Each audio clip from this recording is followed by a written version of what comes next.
Vamos lá então. Nesse capítulo inicial que vai tratar sobre a Revolução Russa, né, e vai dar uma passeada aí falando da Revolução Russa, chegando até essa questão da nova ordem mundial, então passando pela Guerra Fria também, né? Só que para iniciar ela, eu pedi para vocês darem uma lida em dois textos, os Jovens na Revolução Russa, né, e posteriormente Juventude, Tempo e Movimentos Sociais. E os dois textos estão falando da questão da participação da juventude, né, nos movimentos sociais. E no primeiro texto é um texto escrito por Trotsky, e ele Trotsky participou da Revolução Russa, né, aliado aí do Lenin, parceiro do Lenin, certo? E ele vai participar, vai comandar o Exército Vermelho, inclusive, durante a Guerra Civil da Revolução na Rússia, né? Mas os dois textos estão falando da importância da participação da juventude em movimentos políticos, né, com ideologia, algum tipo de ideologia política. Por isso que eu fiz o fórum com vocês, eu li o fórum, muito bom a resposta de vocês, assim, sempre não apenas no achismo, mas vocês comentaram bastante a questão da posição política, né, e a maioria das respostas que eu vi foi bem legal, que elas não foram respostas intolerantes, pelo contrário, elas mostraram bem uma visão humana, né, o lado humano de vocês, assim, então achei bem legal.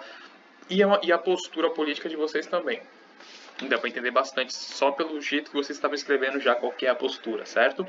E os dois textos, a gente vai dar um foco aqui maior no primeiro texto, que vai falar sobre a jovens na Revolução Russa, né? Onde o Trotsky vai falar da importância da participação política dos jovens para continuar a Revolução Russa, ou o ideário socialista, né? E a tentativa de expandir essa Rússia socialista, ou esse socialismo russo, para o mundo, né? A gente vai ver acontecendo aí, no primeiro momento, por exemplo, a própria Revolução Cubana, que no início não tem nenhuma aproximação com a Revolução Socialista, mas acabaram posteriormente traçando aí fazendo uma parceria aí com essa para poder sobreviver, até entre aspas, né? E segurar aí a sua revolução, né? A Revolução Cubana, e vai se aliar aí à Rússia socialista, né? E para começar a falar desse capítulo, não tem como a gente não passar pela própria Revolução Russa, né? Eu sei que vocês já estudaram isso, que é matéria de nono ano, mas vale a pena sempre a gente conseguir falar um pouco. Então eu separei essa parte da Revolução Russa em duas aulas, tá bom? Essa primeira aula a gente vai falar do contexto da Rússia no século XIX, até um pouquinho antes, e como que se deu o processo revolucionário e a queda do Nicolau II, né? O czar aí da Rússia, comandava o Império Russo da dinastia Romanov, tá? Então, seguinte, ó, o contexto russo. Quem comandava a Rússia por mais de 300 anos já era a dinastia Romanov, tá? Nesse contexto que a gente está estudando agora, vai ser o czar Nicolau II, e era uma monarquia absolutista. Então a gente está falando de uma monarquia absolutista no século XIX, de uma forma de governo baseada ainda no antigo regime, né? Se vocês vão lembrar, no antigo regime, aquela sociedade que lá do início, no fim da Idade Média, início da Idade Moderna, onde o Estado absolutista vai começar a se formar, né, no século XV até o século XVI aí, certo? Só que e esses estados, eles já dentro dos processos revolucionários, por exemplo, a própria Revolução Francesa, né, vai cair as monarquias absolutistas e vai iniciar uma república, na maioria das vezes, ou uma monarquia parlamentar, né? Aqui na Rússia, ainda no século XIX, início do século XX, inclusive o Nicolau II mesmo, que vai estar no comando da Rússia durante a Primeira Guerra Mundial, a gente vai observar que ainda é uma monarquia absolutista, tá? E a consequência disso é que a sociedade era baseada no antigo regime. O que é o antigo regime? É a sociedade onde os servos trabalham para manter o luxo da nobreza e do clero. Tá? Então os servos estão ali simplesmente para servir mesmo, tá? Não tem nenhum direito, tá? Só tem obrigações de trabalhar para manter os privilégios de uma eles vão achar, né, de uma ordem, né, superior, né, de uma camada superior. Por exemplo, o próprio rei, né, a nobreza e o clero, tá bom? Na Rússia, nesse século XIX, final do século XIX e início do século XX, moravam quase 160 milhões de habitantes, tá? E a maioria vivia no campo. Existia uma indústria, mas uma indústria bem fraca ainda, era uma indústria ainda muito desenvolvida. Tá? A gente vê uma indústria em São Petersburgo, em Kiev, por exemplo, tá bom? Mas ainda não era nada muito desenvolvido, não. Porém, os servos, de tanto serem submetidos como posso dizer, ao trabalho servil, né? O trabalho servil muito ligado ainda à Idade Média, ao sistema feudal. Você tinha, por exemplo, os nobres, que eram chamados também alguns de terratenentes, né? E eles eram responsáveis por controlar e dominar os seus servos. E os seus servos prestavam contas aí para os terratenentes prestavam conta para o rei, tá bom? E além disso também tinha o clero. Então a gente vai ver que essa sociedade aí ela é uma sociedade estamental, né? Muito parecida com a sociedade medieval ainda, só que isso no século XIX, início do século XX, tá? Os servos, eles acabam que, depois de ter passado tanta exploração, eles acabam se cansando e vão começar uma série de rebeliões. A primeira rebelião que a gente vai ter aí, conhecer, ainda vai ser no século XVIII, né? A rebelião conhecida como Revolta aí de Pugachev, certo? Ela ocorre entre 1773 e 1775. Não à toa, tá no século XVIII, é o século das revoluções. Se a gente for parar para observar, a Revolução Francesa aconteceu aqui, ó, 1789, um pouquinho depois. A independência dos Estados Unidos, 1774. Olha lá. Então está ocorrendo a independência dos Estados Unidos, aí na Rússia está tendo uma rebelião, aí uma revolta aí dos camponeses, né? Então repare que o século XVIII é o século aí das grandes mudanças, né? Você vai ver justamente reinos absolutistas caindo, iniciando monarquias parlamentares ou então uma república, né? Então, como exemplo, eu estou dando para vocês aí a independência dos Estados Unidos aqui na América e na Europa a Revolução Francesa. Não só ela, como por exemplo aqui no Brasil mesmo, a Inconfidência Mineira vai estar acontecendo nesse mesmo período, tá? Então, todo esse movimento do século XVIII está acontecendo por conta do iluminismo. Vocês devem se lembrar, aquele movimento que preconizava a razão acima de tudo, né? Mas além da razão, a igualdade e a liberdade. E a igualdade e a liberdade dentro das monarquias absolutistas, elas não existem, tá bom? E uma série de rebeliões acabou que desgastou, né, a servidão. E o Nicolau II acabou abolindo a escravidão em 1861. Mas calma que não foi assim simples. O que aconteceu? Ao se abolir a servidão, se exigiu dos servos que eles pagassem por 49 anos prestações. Essa prestação era paga em gêneros agrícolas, ou seja, só trocou o nome de servo para cidadão, mas o modo de vida e o controle sobre a vida desses servos aí agora continuou sendo a mesma coisa. Eles pagavam em gêneros agrícolas, só que tinha um tempo determinado, 49 anos. Só que mesmo assim, não mudou nada, se a gente for parar para pensar, né? Não muda nada porque justamente a gente vai ver a mudança do nome de servo para cidadão, mas o modo de vida dele continua sendo a mesma coisa. Eles continuam trabalhando nas terras, né, dos seus terratenentes, dos seus senhores ainda, tá? Mesma lógica que a gente coloca aqui no Brasil, no período da abolição da escravidão, né? Se abolir a escravidão em 1888, libertaram os escravos, beleza. E aí, o que foi feito com eles? Não se sabe, a gente sabe, né? Eles continuaram trabalhando, continuaram tendo o mesmo tipo de vida, né? Não teve nenhum planejamento. Aconteceu a mesma coisa aí na Rússia, tá? Só que uma mudança vai acontecer, porque para escapar desse cenário, né, de submissão ainda aos seus senhores, milhares de camponeses eles migraram para as cidades, passando, para você ter uma noção, nas principais cidades do Império Russo, vai passar de 6 milhões de habitantes para 18,3 milhões de habitantes nas cidades. Então a gente vê uma grande migração aí do campo para a cidade, para trabalhar na indústria aí nas cidades, tá? Isso vai promover uma modernização na Rússia. É claro, muita gente indo morar na cidade, população miserável, as grandes potências elas vão ficar espertas na Rússia e vão começar a explorar aí a mão de obra, tá? Então, o que acontece? Potências como a Inglaterra, a Bélgica, a Alemanha e França, elas vão começar a explorar a mão de obra barata russa desses camponeses que agora vão trabalhar no espaço urbano, certo? Isso vai fazer com que as condições de trabalho, é claro, sejam muito prejudicadas, né? Essa modernização, como coloquei aqui, ó, ela estava longe de beneficiar a todos. E dentro desse contexto, começou que os trabalhadores começaram a ter contato aí com as ideias do anarquismo, do marxismo, tá? Essas ideias já existiam, já estavam sendo proliferadas aí, espalhadas, né? E eles começaram a entender quais eram essas ideias, tiveram contato com elas e começaram a inserir nas suas lutas, ou seja, eles passaram a ter ideologia. Eles lutavam por uma sociedade igualitária, onde eles não fossem tão explorados, e, em contraponto, isso tudo baseado em ideologias filosóficas aí, né, do Karl Marx, por exemplo, aí, tá? Em 1898, para você ter uma noção, foi fundado o Partido Operário Social Democrata Russo. E dentro desse partido a gente vai encontrar duas figuras muito importantes, Vladimir Lenin e Trotsky, vão ser as lideranças do partido, tá? Só que, claro, dentro desse partido, o Nicolau II não vai permitir essas ideias aí que iam contra o seu governo e começou a perseguir esses membros do partido operário. Tá? Resultado, ele exilou tanto Lenin quanto Trotsky, expulsou do país tanto Lenin quanto Trotsky. Tá? E depois disso, conflitos ideológicos dentro do próprio partido mesmo fez com que se separasse, criassem duas frentes, duas alas diferentes dentro do próprio Partido Operário. Um vai se chamar bolchevique e o outro menchevique. Qual é a diferença? O bolchevique, eles querem que o operariado, né, os camponeses, o proletariado, ele tome o poder da Rússia por meio de uma revolução socialista. Já o outro grupo, os mencheviques, eles querem também tirar o Nicolau II, mas não por meio de uma revolução. Eles querem fazer uma aliança com a burguesia e tomar a maior parte do parlamento, ou seja, eles querem estabelecer uma monarquia parlamentarista.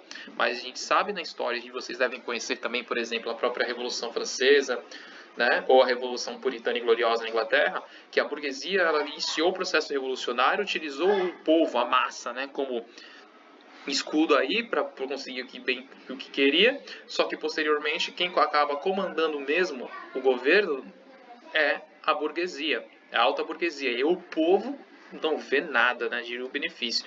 Um exemplo na Revolução Francesa foi quando iniciou o processo, né, os girondinos foram os primeiros aí a tomar posse aí do governo, né, durante uma monarquia ainda parlamentar, e eles comandavam tudo, estabeleceram inclusive o voto censitário, né, ou seja, o voto por renda.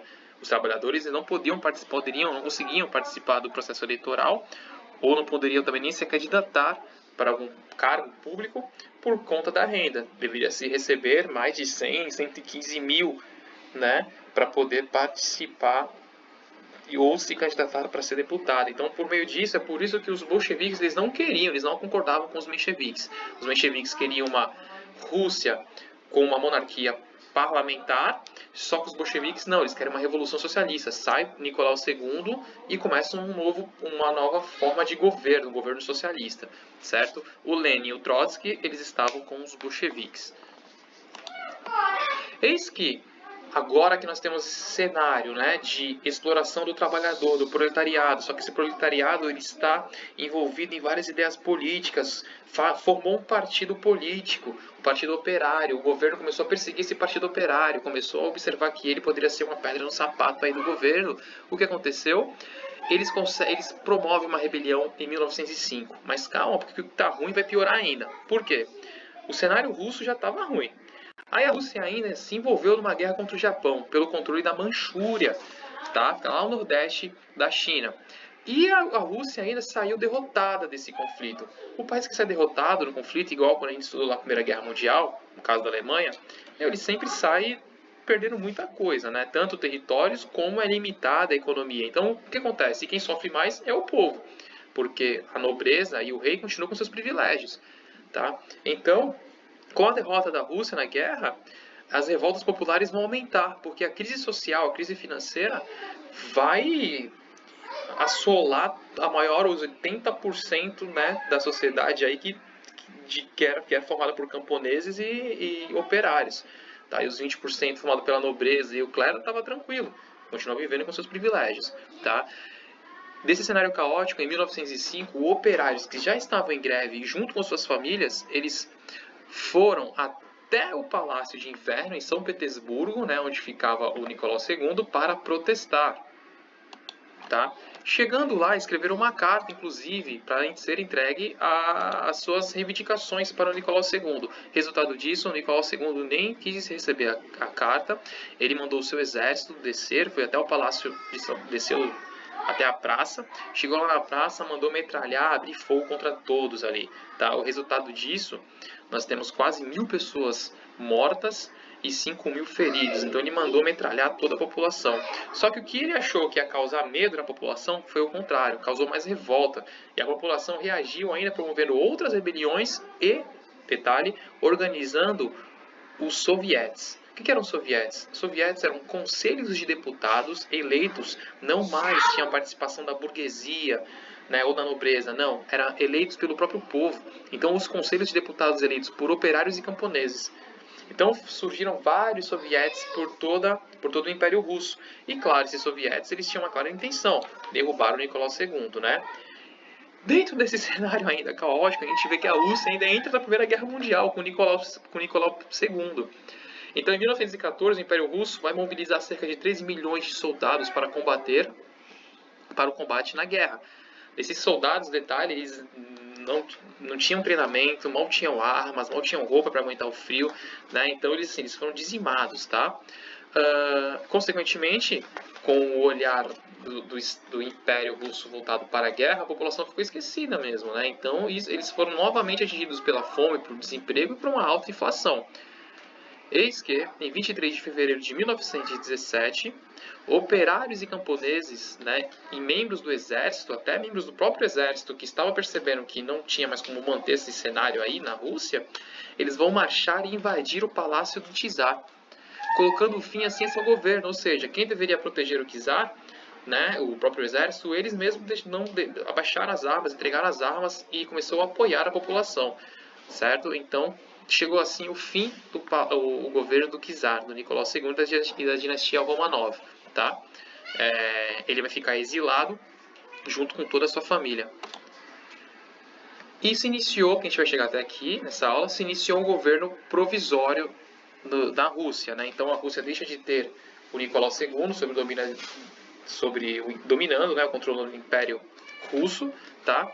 E vai ter um governo provisório. Esse governo provisório vai estar liderado por Alexander Kerensky. Esse, para tentar acalmar os ânimos da população, que queria uma mudança já geral, mas ele estava muito ligado ainda aos mencheviques, né, a questão a participação da burguesia e também aos interesses do capitalismo estrangeiro, a Inglaterra, a França e a Bélgica, como eu falei para vocês. Ele vai simplesmente libertar alguns presos políticos para acalmar os ânimos, para dar uma espécie de cala-boca para a população. Só que ele vai permanecer com a Rússia na guerra ainda. Isso vai fazer com que o governo provisório seja mal visto pela população. Porque como o próprio Lenin disse, né, que a Primeira Guerra Mundial foi um conflito entre os grandes impérios. Era um conflito entre rei contra rei, mas quem ia lutar não era o próprio rei. Quem lutava era o povo. Né? Então eram interesses imperialistas e não interesses voltados para a melhoria da população em si. Isso é o próprio Lenin fala. E como eu falei para vocês que o Kerensky, para acalmar a população, libertou os presos políticos, e um dos presos políticos, exilado político, era o Lenin e o Trotsky, eles puderam voltar para a Rússia. E quando eles voltam para a Rússia, eles vão iniciar um movimento que vai pregar o fim do governo provisório, porque eles vão falar que o governo provisório tem claros interesses no capitalismo, na industrialização, né, ligado aí à Inglaterra, à Bélgica, à França, à própria Alemanha, né? E ele vai ter um lema, né, que é o poder para os sovietes. Lembra dos sovietes que eu coloquei para vocês? Os sovietes tá aqui, ó. Espera aí. Os sovietes, ó. Os sovietes é aquele conselho de deputados eleitos por operários e camponeses, né? E paz, terra e pão. Ou seja, paz para sair da guerra. Terra é uma reforma agrária que ele propõe para acabar com a nobreza, né? Os terratenentes tendo um latifúndio enorme na mão de uma pessoa só. E o pão, alimento, comida, né? Para acabar com as crises de agrícolas que existiam na Rússia e alimentar a população inteira, né? Eis que em 24 de outubro de 1917, Lenin e Trotsky, acompanhados pelo Exército Vermelho, tá? Grava esse nome, Exército Vermelho, ocuparam os prédios públicos e o Palácio de Inverno e assumiram o poder. E também eles foram apoiados pela maior parte da população, tá bom? Dessa forma, o governo provisório do Kerensky, ele cai, né? E quem começa a governar agora vai ser justamente Lenin, certo? Com seu braço direito aí, Trotsky, né? E o poder agora vai passar para as mãos dos bolcheviques. Consequentemente, esse é o processo revolucionário, né? A Revolução Russa, que a gente vai ver que se iniciou com a queda do Nicolau II, depois o governo provisório do Kerensky e a queda mesmo, o início do governo socialista vai se dar com a queda do governo provisório, tá? Então, quando Lenin ele toma o poder dessa parte do governo provisório aí, liderado pelo Alexander Kerensky, tá? Lembrando que o Kerensky ele não vai ter o apoio popular justamente porque ele vai permanecer na guerra que a própria população não se vê representada na guerra, né? Não vê os interesses da própria população, da grande massa na guerra. Eram apenas interesses capitalistas e imperialistas aí, beleza?